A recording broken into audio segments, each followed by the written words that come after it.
በኢቢኤስ የስንብት የዜማ ግብዣ ላይ ደርሰናል። በ3 ወር ጊዜ ብቻ 14 ሚሊዮን እይታ ያገኘ ነው የእዩ ጸጋ ከማላ ወዳድርሽ የስንብት የዜማ ግብዣ ነው። ዘፈኑ ከመቅረቡ በፊት እዩን እስኪ ሞቅ አድርጋችሁ ወደዚህ ጋብሱና ትንሽ ነው እዩ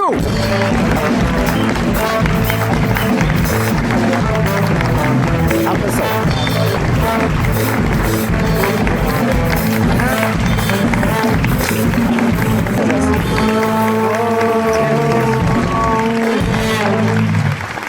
ከማላ ወዳድርሽ በጣም የጊዜው ተወዳጅ ዘፈን ነው። እዩ ያው የሰይፉ በኢቢኤስ እንግዲህ አሁናል። ለእዩ ግን እንዴት ነው አቀባበል? በነገራችን ላይ እውነቱ ሸት ጠይቋለሁ። እዩ ጸጋ በእናትህ ስም ነው የምትጠራው? አዎ የምጠራው በእናቴ ስም ነው። ዋው! ያንተ ስም ማን ነበረ? ትክክለኛ ስሜ እዮብ አሰበ ነው። እሺ የምጠራው በእናቴ ስም። ለምንድን ነው በእናትህ ስም መጠራት ነው የፈለግከው? እኔና እናቴ ትንሽ ለየት ያለ አስተዳደግ ያሰደገን ያለና ከአባቴ ጋር እኔ እንደወለዱ ወዲያው ነው የተለያዩት። እሺ በቃ መከራን ምን አይነት መከራ ነው እስኪል ድረስ ነው አሳደጋ እዚያ ያደረሰችኝና ሙሉ ክሬዲቱ ለሷ ይገባታል ብዬ ማለት ነው። ዘፈኑ ከማላ ወዳድርሽ ለእናትህም ይሰራል? በደንብ አትወዳደርም እናት? በብዙ ፈተናዎች ውስጥ እናት አሳደጉ? በደንብ በጣም በመከራ በብዙ ስቃይ ውስጥ ሆና ያሳደገች ማለት እኛ ካሳንቺስ ነው ተወልጄ ያደግኩት። እሺ መጀመሪያ እድገቴ ፊት በር ነው የተወለድኩት። ከዛ ካሳንቺስ ነው ያደግነው እና በኪራይ ቤት ውስጥ ነው የኖር ነው እና የኛ ቤትና የአከራያችን ቤት በጣም በጀርባ ነው፣ በዙሪያ ጥምጥም ነው። እሺ እና በቃ 20 ሊትር ጀሪካን እንደዚህ በጀርባ እየዞረች እያመጣች ያሳደገችና አሁን ያ ወገቧ የለም። ልብስ አጥባን ያሳደገችኝ ያ የቆመችበት እግሯ አሁን በቃ ብዙ አይታዘዛትም ማለት ደክማለች። ከመሄድ ምናምን ሳይሆን በቃ ውስጥ ድካም የለም። እና ዘፈኑም ህይወቴም ኑሮዬም ምናምን ሁሉ ነገር ይለሷ ነውና እድሜ ስጣት ገና ብዙ አደረግልሻለሁ። ስምህን በእናት ቀይረሃል። ስለ አባት ብዙ አልነገርከኝምና ስለ ወላጅ አባት እስኪ ንገረኝ። ወላጅ አባቴ እንዴት መሰለህ ሰይፍሻ፣ አሁን ስሙን መጥራት አልፈልግም ምክንያቱም ያለበትን የህይወት ደረጃ አላቅምና ስሙን ባልጠራው ግን እንደዚህ አውቆኝ ከመጣ ከእናቴ ጋር እኔን እንደወለደች ነው የተለያዩት። ምክንያታቸውን አላቅም ያው በራሳቸው ኬስ እና እኔም አላቀውም እሱም አያቀኝም። በአጋጣሚ ደግሞ የኔ እንዳለ ሶሻል ሚዲያ እንዳለ እዩ ጸጋ ነው፣ ኢንስታግራም፣ ቲክቶክ፣ ዩቲዩብ ሁሉ በአባቴ ስም ስለማልጠራ ስምን መጥራትም አልፈልገው ያንተን ነው ስላለመጠበጥ ነው። ግን አይተኝ ካወከኝ ሌላ ነገር አይደለም። እህቶቼን ወንድሞች ካሉኝ ብትዋወቅ ደስ ይለኛል። ለዚህ ይሄን ማለት ነው። አይ ጥሪ ነው። ቲክቶክ አለ አንተ? አዎ ቲክቶክ አለኝ። በዛው አስተዋውቅ እንጂ። ቲክቶኬ እዩ ጸጋ ነው። ኢንስታግራምም እዩ ጸጋ አልበም የሚለቀቅበት ዩቲዩብ እዩ ጸጋ ያለ ሰብስክራይብ አድርጉ። ቆንጆ ነገሮች ይለቅላችኋለሁ። ቲክቶክም እዩ ጸጋ የሚያለ ከ130,000 ፎሎወር በላይ ያለው በቃ ሁሉም ላይ እንገናኛለን እንላለን ማለት ነው። ከማላ ወዳድርሽ በጣም ተወዶ ወደ 14 ሚሊዮን ጊዜ እይታ ገምተህ ነበረ? በፍጹም አልጠበቅኩኝም። ማለት እንዲሆን ነገሮችን ስራ ስትሰራ እንዲሳካ እግዚአብሔርን ትለምናለህ፣ አድርግልኝ ትላለህ። ነገር ግን በዚህ ልክ ህዝቡ ይቀበላል፣ በዚህ ልክ እንደዚህ ይታያል ብዬ ጠብቄም አልጠበቅኩም። እንዴት አገኛችሁት? ከማላ ወዳድርሽ አይወዳደር። ከሱ በፊት የሰራቸው ስራዎች ራሱ ቀላል እይታ እኮ የላቸውም። ትለያለሽ 4.4 ሚሊዮን በጣም እንደ ውዴ ስሚኝ 2 ሚሊዮን። አዎ ወድሻለሁ 3 ሚሊዮን በጣም እንደ በጣም ይሄ ራሱ ሲደመር ይሄ ሁሉ ሲሆን ነጠላ ዜማዎቹን ስታወጣ የእናትህ ስም ያንተ መለያ ነው። ከመጀመሪያው ዘፈን ጀምሮ ከትለያለሽ እስካሁን በእናቴ ነው። ግን የመጀመሪያ የዶክተሮች ስራ ለኮሮና የሰራ ነው አለ። አሁን አንተ አታስታውስም? መጀመሪያ እዮብ ላይ አርቲስቱ እሱ ጊታር እየተጫወተ ለዶክተሮች ለኮሮና ዘፈን ወጥተናልና ያማከረንም እንዴት እንደምንሰራም የነገረን ሰይፍሻ ነበረ። ያኔ ግን በዋናው ስሜ ነው የምጠራው። ያ ትንሹ የዮባ ፍሬንድ አሁን አድጎ በነጠላ ዜማዎች ተውቦ እንግዲህ ወደ 14 ሚሊዮን ህዝብ የሚያየው አቀንቃኝ ሆኗል። በጣም ደስ ይላል። ከዮብ ጋር ወዳጅነታችሁ መቼ ነው የሚጀምረው? 12 ዓመት ምናምን 12 ዓመት ይሆናል። በፊት ጋንዲ ነው እንዴት? አይ እሱም የካሳንቺስ ልጅ ነው። ከዚህ የካሳንቺስ ልጅ ነው። ፊልም ከሰራ ከሁለተኛ ፊልም በኋላ ነው የምንተዋወቀው። ከዛ ቤተክርስቲያን ባታ ማርያም ገዳም አለች፣ እዛ እናታችን ያሳደገችን እሷ እናገለግል ነበረ። ከዛን ቀን ጀምሮ እስካሁን አብረን በብዙ ነገር የሚያግዘኝ እዚህ ስመጣ እዚህ ቀረብ እንደዚህ ዝፈን እንዲያርግ ምናምን ብሎ የሚያግዘኝ ወንድሜ በቃ በከታ ወንድሜ ኢዮብ ነው ባለበት ደርሼልሃለሁ በለው ለሱ ወንድሜ ደርሼልሃለሁ። ያኔ ኮሮናው ጊዜ እየደወለ የሚገርም ዘፋኝ ነው ትልቅ ደረጃ ላይ ይደርሳል በኔውንብህ እኔ ከጀርባ ሆኜ ጊታር ይዝለታለሁ ምናምን ሲል ነበር። በጣም ይጨነቅልሃል። እስካሁንም እንደዛ እሱ ነው ከጀርባ ያለው። ስለዚህ በህይወት ውስጥ ሁለት ሰዎች የተለየ ቦታ አላቸው፣ እናትህና ኢዮብ። እናቴና ኢዮብ አላቸው። ግን በቃ በብዙ መንገድ የሰው የሚረዳኝ ልጅ ነኝና በቃ ሁሉም ነው እሺ የሚለኝ። እኔ ጓደኞቼ በቃ ከሙዚቃ ጀምሮ ሁሉም በቃ አሉ ከጀርባ ብቻዬን ማድረገው ነገር የሆነ ነገር ሳማክር በቃ እንዲያርግ ምናምን ብታያቸው ከጀርባ እንዳለ ነው የመጡት የኔ ጓደኞች አብረው። ዋው እስኪ ላይ እንዴ የሰው መውደድ አለ በጣም ማለት አሁን ዘመድ እንደ ሰው አስፈላጊነት አለው። ግን ለኔ ህይወት ላይ በቃ ምድር ላይ መጣል ያለበት መኖር ያለበት ነገር የልብ ወዳጅ ጓደኛ ነው። እስከመቼም አብሮ ማይከዳና እኔ በጣም በጓደኞች የተባረኩ ሰው ነኝ። ጓደኞች እዩ አሁን እዚህ ጋር ቆመህ እግዚአብሔር ሁለተኛ እድል ሰጠህ እንጂ ይህ ታዳጊ ምናልባትም በኤሌክትሪክ አደጋ ህይወቱን ሊያጣ ይችል ነበር። በደንብ ከሞትኩ 14 ዓመት ምናምን ነው ነበር እስካሁን። ኧረ ተው። አዎ እንትን ነው ከትምህርት ቤት ስንወጣ ነውና ይሄ መንገድ ላይ የኤሌክትሪክ አስተላላፊ ኃይሉ እንትኖችን ፖሎች ምናምን ዋናው እና ከኛ ትምህርት ቤት አጠገብ ሁሌ እሱን እናገኛለን። ልክ እንደ ልጅነት ይለም እንደዚህ እየነካ ነው የምናልፈው። ከዛ ሁሌ ልምዳችን በቃ ኤሌመንተሪ ስንማር እየለካ ነው የምናልፈው። በአጋጣሚ ኮንታክት ፈጥሮ ሲሄድ ነካሁት እኔ። ከዛ በኋላ ራሴን አላቀም እንደሚሉኝ ከሆነ አነሳ ወደ ላይ እጄ አሁን ይሄ ጠባሳ ነው ለቆ ነው ይሄ እግሬ ላይና እጄ ላይ ይሄ እየለቀቀ ነው ያዘኝ ኤሌክትሪኩ። ራሴን አላቀም ምናምን እና በጣም ሰዎች ተከበውኝ ተንከባለ ወደኛ እንዲለቅ ማን ደፍሮ ማይነካማ ኤሌክትሪክ ይይዛል። ከዛ በቃ የመጨረሻ ከአቅሜ በላይ ሲሆን ድንገት ስነቃ ወደ ራሴ ስመለስ ሰው አየሁኝ፣ ወታደሮች ምናምን ቆመዋል። ቀባታ ማርያም አድኝኝ እያልኩኝ በተደጋጋሚ ጠራት። ቀኑ ደግሞ አንድ ነበረ የልደታ ቀን። ከዛ ወታደር ወደ እኔ ተንከባለል ሲለኝ ስንከባለል ድንጋዩ መታኝ መሬት ላይ። ድጋሚ ራሴን ሳትኩኝ። ድጋሚ ነቅቼ ደግሞ አስተማሪዎችን አየኋቸው እና ወደኛ ሲሉ እየተንከባለልኩኝ በባታ ማርያም በእግዚአብሔር እርዳታ አሁን ቆሜያለሁ። ለዚህ በቅቻለሁ። እግዚአብሔር በጣም ይገርማል። ምክንያቱም አሁን የኤሌክትሪክ አደጋ በተለይ ታዳጊዎች በከተማም በገጠርም ልክ እንዳንተ አይነት ህይወታቸውን ያጡ በርካቶች አሉ። አንተን እንግዲህ እግዚአብሔር አግዞ እግዚአብሔር ጠብቆ ለዚህ አብቅቷል። ይሄን ፕሮግራም ደግሞ የቤተሰብ ፕሮግራም ነው ያሉ። ባካችሁ ልጆች ኤሌክትሪክ አትንኩ እኮ ካንተ በላይ ማን ይናገር? በደንብ እንዳልነኩ እኔ በእግዚአብሔር እርዳታ ነው የተረፍኩት እንጂ ከባድ ነው። ምክንያቱም የቤት ኤሌክትሪክ አይደለም ትልቅ ነው የመንገዱ ነው። እኔ አሁን ስሰማ ቲቪ ራሱ ከመፍራቱ የተነሳ የዛ ትራውማ ሰኩት እናንተ አልነካም አሁን እንደተከባበረን አከብራለሁ ታከብረኛለህ እንጂ አትደርስም። ኤሌክትሪክ በቃ በፍጹም አልነካ። እንደውም መብራት ሲሄድ ደስ ይላል። መብራት ከሚመጣ ባይመጣ ስላንተ ስሰማ እንዲሁ እንግዲህ እዚህ አልደረስክም ማለት እነዚህን ስራዎች ለመስራት አልበቃም። ብዙ እንደ ታሽታሃል። በደንብ እንደ ለውዝ ቅቤ በደንብ ተደበበብን ነው ያለ እድሜ። እስኪ እሱን አስታውሰኝ። እኔ ዓላማዬ የነበረው እንዳልኩክ የኔ አስተዳደግ ትንሽ በዝቅተኛ ማህበረሰብ ስለሆነ ዘፋኝም ልሁን ተዋናይም ልሁን ይለፍልኝ ነው እኔ ሐሳቤ። እና አልፎልህ እናትህን ማሳለፍ ማለት አሁን እኔ ወጣት ሰው እሷ እያረጀች ነው የምትሄደው። በቃ በህይወት እያለች ተወልድ ድረስላት ነበር ሐሳቤና በተገኘው አጋጣሚ ነበር ሰውን የምጠይቀው። ምን ሰራ? በቃ አርት ውስጥ ነው የምሯሯጠው። ዞሮ ከህፃናት ቲያትር ገባሁኝ፣ በውዝዋዜ ገባው። አልሆነም ምንም ወገብክ ተያይዟል አሉኝ። ወገብን ኤሌክትሪክ በልቶታል። በቃ ከዛ ድራማውን ውዝዋዜውን ከዛ በሙዚቃው ተሳካ። ለመለወጥ ካለ በቃ ምንም በቃ ገንዘብ መጥቶ እንለወጥ ነውና እንደዛ እያልን ብዙ ነገር አልፈናል። እንደውም በአጋጣሚ አማኑኤል ሀብታሙን አገኘሁት ሰፈር ፊልም የተቀረጸና እኛ የዛኔ ምንድነው ከረሚላ የሚባል የዋና ቦታ ለልጇን ዝም ብለን የምንዋኝበት ድንጋይ እዛ ለመዋኘት እየሄድን እዛ አካባቢ ኩላሊት ይወስዳሉ ልጆች እንዳይደርሱ ይባል ነበር። እኛ ረማሳችን እንሄድና እንድረስና ሸጦ ድርሻችን ይሰጠን ነው እኛ አላማችን። ከዛ የዛኔ ነው አማኑኤል ሀብታሙን ያገኘሁት። ቃል በቃል ነገርኩት እኔ ምንም ልሁን ምንም እናቴን ረዳ አድርገኝ ምናምን ነገር አልኩት። በጣም ስሜት የሆነ እሱ ማለቀሰ ምናምን። ከዛ ቀን ጀምሮ ስቲል ይደውልኛል፣ እንዴት ሆንክ ምን ደረስክ ምናምን ነገር ይለኝ ነበርና እሱንም በጣም ማከብረው ይኸው እዚህ ደርሻለሁ አማን ማለት ፈልጋለሁ።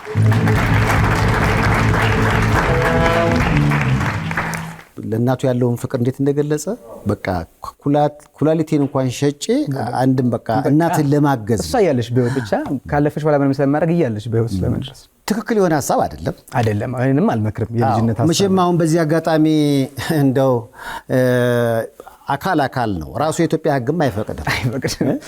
ግን ምን ያህል እንደ በቃ ጉጉታችሁን የሚያሳየው የሰው ልጅ ኩላሊቱን ሳይሸጥ ሙሉ አካል ሆኖ ከሰራና ከለፋ እንዲህ ታዋቂ መሆን ይችላል።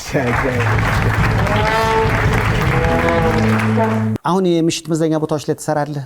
አዎ አሁን በቋሚ ባይሆንም አንዳንድ ቦታዎች ሰርቻለሁ። አሁን ከሳምንት ከ15 ቀን በኋላ ዱባይ፣ አቡዳቢ እና ባህሬን ስራዎች ይኖሩኛል።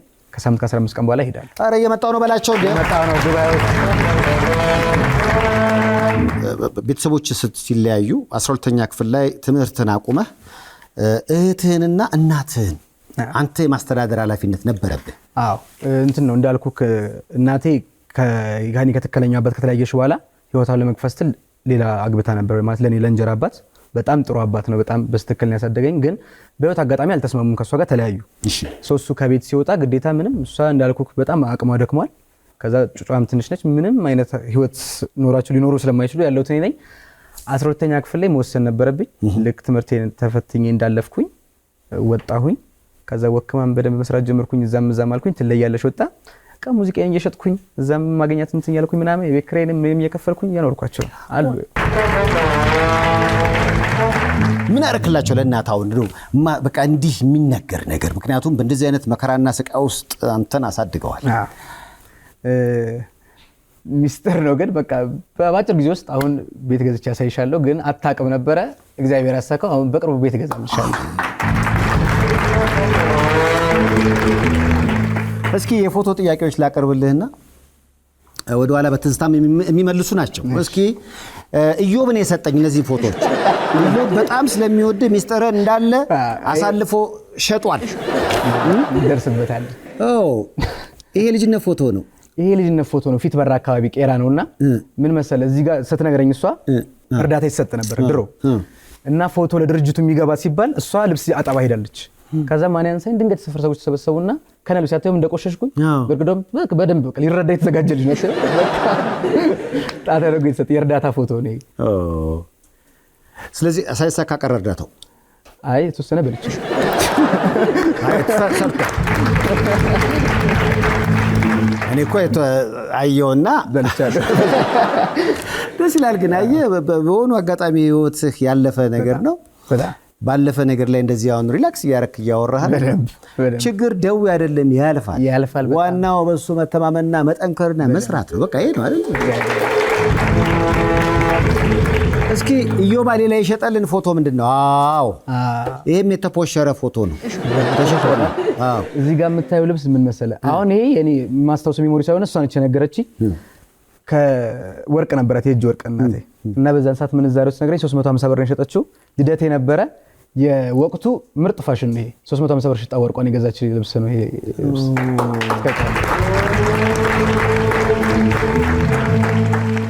በቃ አንተ አምረህ ደምቀህ እንድትታይ በቃ እሷ ያደረገችልኝ ነው። አሁን ኮፒ ፔስት እያደረኩ ያለሁት ምንም አዲስ ነገር የለው። ወርቋን ሽጣ እያደረገች ነው።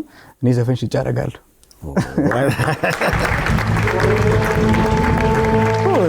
በጣም ደስ ይላል። እሺ ኢዮብ ሌላ የሸጠው ፎቶ እስኪ ለኛ ራሱም አለበት። አዎ ይኸውላችሁ አየህ ድሮና ዘንድሮ ነው። አየሁት። በስንት ዓመት ልዩነት ነው? አመቱ ትዝ ይለኝ። አሁን ህፃናት ቲያትር ግቢ ውስጥ ነው እና የመጀመሪያ በቃ ዘፈን ተፈትኜ 15 ነበርን። በቃ አንደኛ ወጣል ተብዬ በዘፈን ተለጥፌ ሊከፈለኝ የመጀመሪያ ነው። በቃ ላስታውስ ተብለ ተነሳን። ይሄ ደግሞ የአሁኑን ዘፈን ፕሮሞሽን ሰራ የተነሳ ነው። ይሄ የመጀመሪያው ውድድሬ፣ ይሄ ደግሞ የዘፈኔ ማስታወቂያ። ዋው! በዚህ ሁሉ ጓደኝነት ጅረት በማጣት በማግኘት ውስጥ ደስ ይላል በጣም። ኢዮብ አልተቀየረም። ሌላ ኢዮብ የሸጠው ፎቶ እስኪ ለኛ። ይሄ በጣም ብዙ ገንዘብ ነው ያወጣንበት ለዚህ ፎቶ። በነገራችን ላይ በጣም ብዙ ገንዘብ ወጥቶበታል። ምክንያቱም ሚስጥር ነው ጠይቀው ብሎ ነው የነገረኝ። ምንድነው ይሄ? ፊት በር ነው ቄራ ነውና እንዳልኩ ነው ቤታችን። በቃ አልጋ ሰው እዚህ ጋር ነን። ሻወር እየወሰድኩ ነው። ቤቱ ሻወር ታጠብክ ማለት 4 ቀን ነው ቤቱ የሚጸደው። ባልጋ ስር የማይገባበት የለም። እዛ ደባይ ነው የምትጠበው። የሰው ግቢ ነው ያ ምናምን። ሳውና ባዝ ውስጥ ነው። ኦፕኔር ነው። አየህ ቤት ውስጥ ከታጠብክ ቤቱ 4 ቀን ሊወለወል ነው። ሞሉያም የለም ሲጀመር የቆሸሸ የማይፈልግ ልብስ በቃ እንዲህ ስታደርግ ትውላታለህ። ከባድ የኛም እንደዛው ነው በነገራችን። የኛ እኮ እናቸንፋለን የኛ እዛው። አሁን ምንድነው የኔና ያንተ ልዩነቱ? ያንተ ሳፋ የለውም። እሱ ማለት ነው ሷፋ ይሄ ይታጠባል፣ በሚወርደው ደግሞ አትክልት ያሳድጋል ነው አላማ።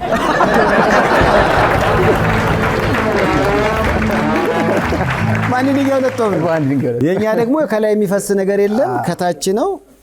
ከዚህ ታረግና ራስን በራስ እናሸንፋለን ነው። ለዚህ ነው ብዙ ጊዜ መፈክር ይቀናኛል። ዋው ማዘር ነው የሚያጥቡህ? ማዘር ነች። እስኪ በእናትህ ማዘርን ዋው። እኔ የምልህ ታዋቂ እንደምትሆን ወይም ደግሞ በሙዚቃው እንዴት በዚህ ጊዜ በካሜራ ልትነሳ ማን ያነሳ? አላውቅም። ቤት ውስጥ አለ ብቻ የማይገኝ ፎቶ ነው። አሁን ራሱ በቃ ብትፈልግኛ ቤት ውስጥ እንትኑ ጋር ወጣ፣ ከዛ ከሻንጣ ውስጥ ከዛ ልብስ ይወጣና ከልብሱ በላይ ነገር ይከፈታል። ዚፑ ተከፍቶ ይሄው አልበምህ ተደበቀ ነው። ማን እንዳነሳ ማይነገር። ዋው። ስለዚህ ታሪክህን ማዘር ከስር ከስር ይከትቡ ነበር። አረ ዋው። አሁን ይሄ ኢንተርቪው ተቀርቶ ይያዛልኝ ያሉት ፋይል ይገባል። ይያዝ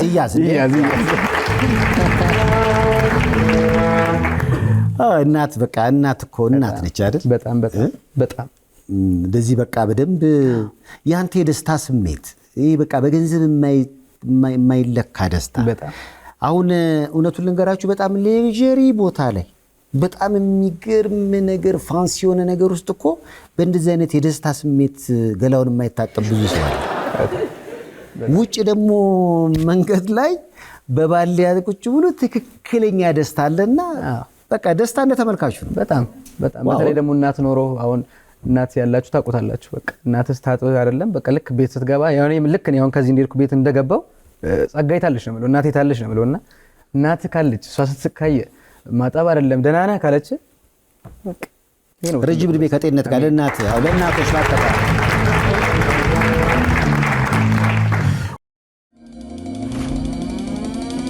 የውበቷ ማማር የፈገግቷ ሚስጥር ብላሰም የጥርስ ሕክምና ነው። የምንሰጣቸው አገልግሎቶች ሬጉላር ኤንድ ዲፕ ክሊኒንግ ጥርስን ማጽዳት፣ ኢንቪዚላይን የጥርስ ማስተካከል፣ ፊሊንግ ጥርስን መሙላት፣ ኢምፕላንት ጥርስን መትከል፣ ኤክስትራክሽንስ ኤንድ ዴንቸርስ እና ሌሎች በመሳሰሉ አስተማማኝ ስራዎቻችን ትደሰታላችሁ። ሁሉንም አይነት ኢንሹራንሶች እንቀበላለን። ጤነኛና ያማረ ጥርስ እንዲኖሮት እናደርጋለን። ለአዲስ ታካሚዎች ጥርስን ነጭ ማድረግ ዋይትኒንግ በነፃ እናደርጋለን። ሁሉንም አይነት ኢንሹራንስ እንቀበላለን። ብቅ ብለው ይጎብኙን። ልምድና ችሎታ ያላቸው የጥርስ ህክምና ባለሙያዎች ከዘመናዊና ንጽህናቸውን ከጠበቁ የጥርስ ስራ መሳሪያዎች ጋር ይጠብቋቸዋል። ብላሰም የጥርስ ህክምና ሁሉንም አይነት ሰርቪስ ማግኘት ትችላላችሁ። ብላሰም ስማይል በውድ ብሪጅ ኤንድ ለወርተን ለምትገኙ ለሁሉም አበሻ ኮሚኒቲ ብላሰም የጥርስ ህክምና። ቤተሳይዳ አሜሪካን ሜዲካል ፕላዛ። በቤተሳይዳ አሜሪካን ሜዲካል ፕላዛ ለእርሶ ጤንነት 24 ሰዓት የሚጨነቁ ባለሙያዎች ከዘመነ የህክምና መሳሪያ ጋር ይጠብቅዎታል።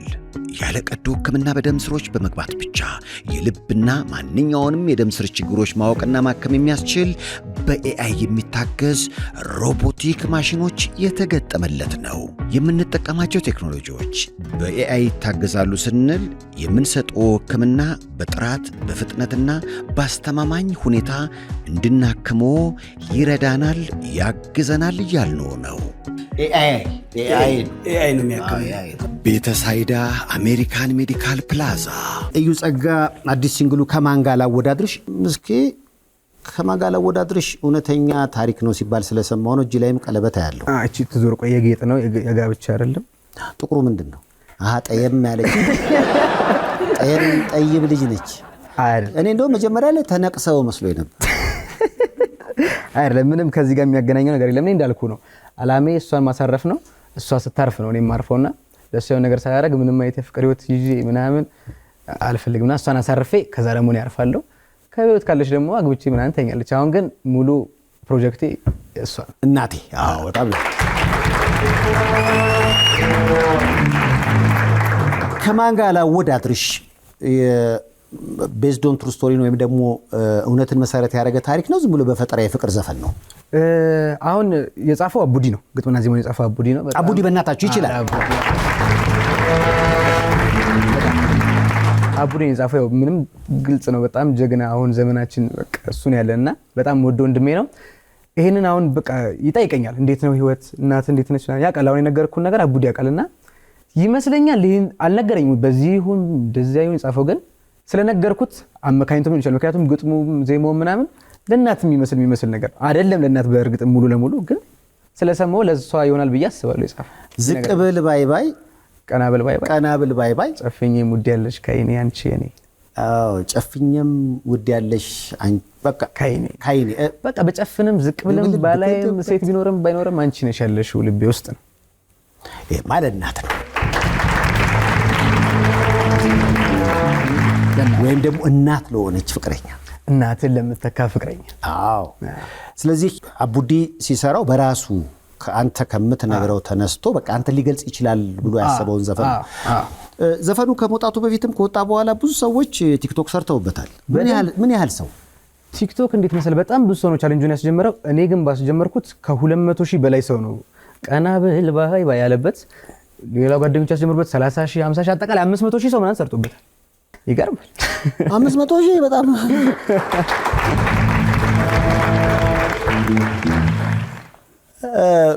ምክንያቱም በጣም ብዙ ሰዎች ነው የተቀባበሉትና ስታየው በቃ በዛ ደረጃ በተለይ ህፃናቶቹ በጣም ወደዱት። በጣም ህፃናቶች ደግሞ ከወደዱት እኛ ህፃናቶች ከወደድና አንድ ነገር ይተኮሳል። በጣም ልጆች ነው የሚያውቁት አሁን መንገድ ላይ ምናምን ከዛ ፕሮሞሽን ይሰራል። ይሄ ማለት ያለ ጩጨው ነው የሚያስተዋውቀኝ። ይሄኛው ጀርሽ ወደዛኛው ልጆች ነው በጣም የሚወዱት። ስለዚህ ወደ አልበሙ የመሄድ ሐሳብ አለ? አዎ አሁን እንዳልኩ ከዱባይ ከተመለስኩኝ በኋላ ስራዎችን ሰርቼ አንድ ነጠላ ዜማ ለቃለሁ። ከዛ አልበሙን ጀምረናል። መቼ ይውጣ አይታወቅም። ከእግዚአብሔር ሲረዳን ይለቀቃል። እንደው አሁን ኮንሰርት ስታቀርብ የራስህ አሪፍ ዘፈኖች አሉ ወደ 4-5። ከዛ ውጭ የሌሎች ድምፃውያኖችን ስራ የማስመሰል ነገር አለ? አዎ እጫወታለሁ። የብዙዎቹ የማንን? እስኪ የብዙዎቹን እጫወታለሁ። ግን አሁን አንድ የምወደውን ልጫወትልህ። ምን ተክቼ ልርሳሽ አንቺ ሰው ኧረ እኔስ ፍጹም አልቻልኩም አልጨክን ልቤ ያልተዋለኝ አምላኬ ተው በቃ በለኝ። አሁን የገረመው ነው ገረማ ሰው ኧረ ገረመው ኧረ በእናትህ አዲስ አልበም አውጣተው ለማለት ያክል ነው። በጣም በጣም የገረመው ሌላ አዲስ አልበም አለመስራት ህዝቡን አስገረም። በጣም ምንድን ይሻለው በምን አይነት ግፊ እንደሚነሳ አላውቅም። በነገራችን ላይ ገረመው አዲስ አልበሙን እያጠናቀቀ ነው። በቅርብ ቀን ገረመው አሰፋ በአዲስ አልበም የምንልበት ቀን ይመጣል። እየሰራ ነው። እስኪ ከቅኝት ባንድ ጋር እንግዲህ ሊቀርብ ነው ከማላ ወዳድርሽ። ከነሱ ጋር ከመስራት በፊት ደግሞ ያው ትንሽዬ ነገር እንፈልጋለን። እኛም እኮ ቲክቶክ አለን። ስለዚህ እሱ የሚጫን እስኪ በድምጽ የኔን ዘፈን አዎ አጣለው ምንም ነገር ባለም ከፍ ዝቅ ለኔ ብርቅ አይደለም መቀደሙ በመንገዴ መታለፉ አይከፋኝም አለይ ብቻ ያንቺን ክፉ ከማን ጋር ላወዳድርሽ ከማን ጋራ የለምና እንዳንቺ ለኔ የሚራራ ከማን ጋር ላወዳድርሽ ከማን ጋራ የለምና እንዳንቺ ለኔ የሚራራ ቀና ብል ባይ ባላይ ዝቅ ብል ባይ ባላይ ጨፍኜም ውድ ያለሽ ከይኔ አንቺ የኔ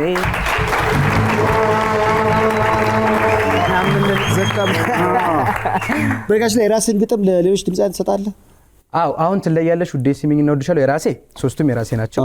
ይሄ ነው ያቡዲ ሁሌ አይመች ማር የሚለው የስጢፋኖስ ቶማስ ዘፈን ግጥምና ዜማው የራሴ። በጣም እንደ ስለዚህ አሁን ዱባይ፣ አቡዳቢ፣ ባህሬን ኧረ ጠብቁት። እዩ ጸጋ እየመጣ ነው። ከራሱ ዘፈን አልፎ በሌሎች ድምፃውያን ስራ ያዝናናችኋል።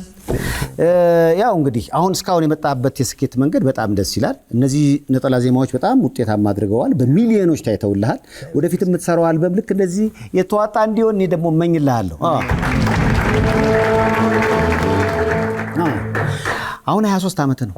አሁን 23 ዓመት። አዎ። ስለዚህ አልበም የሚወጣው በስንት ዓመት ነው?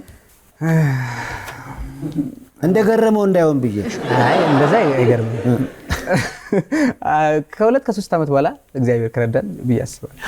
ያኔ እንግዲህ ከ2 ዓመት በኋላ በአዲስ አልበም ደግሞ ለመገናኘት ያብቃና እኛና ዝግጁ ናችሁ? እንዴት ነው? አሁን ነው እኮ ትዝ የሚለኝ ለካዩ ካሁን በፊት ሚካኤል ቸርነትን ለመቀበል ከጀርባ ሆነ ተቀብለው ነበር እንዴ? በጣም ያለፈው ስራው እናቴን ልንሰራ ስንመጣ እኔ እዛ ጋር ነበርኩኝ። ናቴን ምን እያልክ ናተይ ክብረይተይ ዘመይተይ ናተይ አለመይ ናተይ ተቀበል ከጀርባ ነበርኩኝ። እኔ በጣም ነው መኮረ ምክንያቱም ሚካኤል በጣም ወደው ወንድሜ አባቴ ነውና ይሄውን ደግሞ እዚህ ጋር መጥቻለሁ።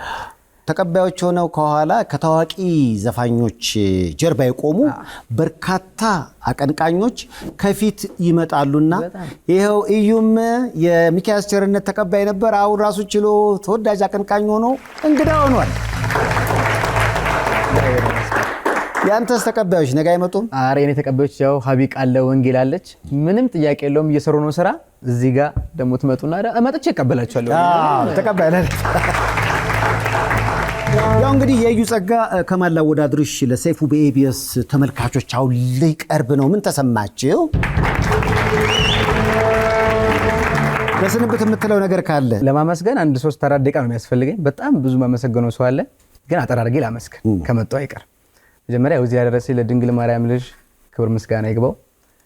ከዛ በመቀጠል እናቴ ጸጋ ደርሼልሻለሁ፣ በጣም ነው የምወድሽ፣ ለዚያ በቃሽኝ፣ በጣም አመሰግናለሁ። ጓደኞቼ ዮብ ዳዊት የቀረጸልኝ ማየ ፒክቸርስ፣ ሁላችሁም በቃ የኔ ጓደኞች፣ በተለይ ደግሞ የሙዚቃውን የሰራው ብሩክ ተቀባ ነው። ብሩክ ተቀባ ብሩክ የሚችላል። ብሩክ በእናታችሁ ብሩክ ራሱ አንበሳ አቡዲ በዚህ ዘፈን ነው ከአቡዲ ጋር የተዋወቀ ነው፣ ግን እንደ ወንድም ነው ያገዘኝ። ከሁላችሁም እኔ በጣም ነው የምወዳችሁ። እግዚአብሔር ያክብራችሁ። ገና በጣም ትልቅ ደረጃ ደርሼ አኮራችኋለሁ። እዩ ጸጋችን የመታሸት ምሳሌ ነው። በብዙ መከራዎች ውስጥ አልፎ እዚህ ደርሷል። ገና ወደፊት ትልቅ ደረጃ ላይ ይደርሳል። እርግጠኛ ነኝ ያሰብከው ነገር ሁሉ እንደሚሳካልህ ተማመናለሁ። እግዚአብሔር ይርዳ፣ እግዚአብሔር ያግዝ፣ እድሜ ከጤና ይስጥ። አመስግናችሁ ወደ ዘፈኑ። አመሰግናለሁ እዩ።